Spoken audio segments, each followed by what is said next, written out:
میرے حضور نے ارشاد فرمایا ہر شے کا ایک دل ہوتا ہے اور قرآن مجید کا دل سورہ یاسین ہے۔ جس نے ایک مرتبہ سورہ یاسین کی تلاوت کی اللہ 10 مرتبہ قرآن پڑھنے کا ثواب عطا کرے گا۔ تو اپنی صبح کا آغاز سورہ یاسین سے کیا کریں، کچھ وقت نہیں لگتا، نماز فجر کے بعد اشراق تک سورہ یاسین پڑھ لیا کریں۔ سورہ یاسین اگر آپ پڑھ کے اپنے دن کا آغاز کرتے ہیں آپ کا سارا دن خیر سے گزرے گا۔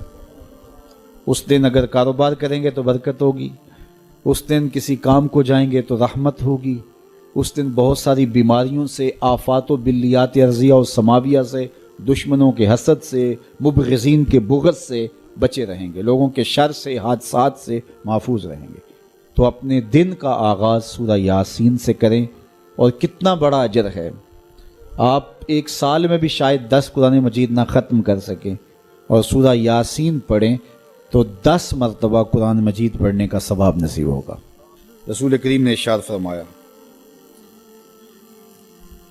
اِنَّ سورۃ فی القرآن 30 آیہ، قرآن مجید میں ایک سورت ہے جس کی 30 آیات ہیں۔ اگر کوئی شخص اس کی تلاوت کرتا ہے تو وہ سورت پڑھنے والے کی شفاعت کرتی ہے، اور اتنی بار شفاعت کرتی ہے کہ اس کو بخشوا کے چھوڑتی ہے۔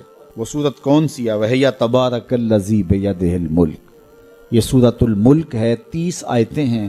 جو شخص اس کی تلاوت کرے یہ اتنی بار سفارش اللہ کی بارگاہ میں کرتی ہے کہ اپنے پڑھنے والے کو بخشوا کے چھوڑتی ہے۔ تو اپنے دن کا آغاز سورہ یاسین سے کریں، اور اپنی شب کا آغاز سورہ ملک سے کریں۔ سونے سے پہلے سورہ ملک کی تلاوت ضرور کر لیں۔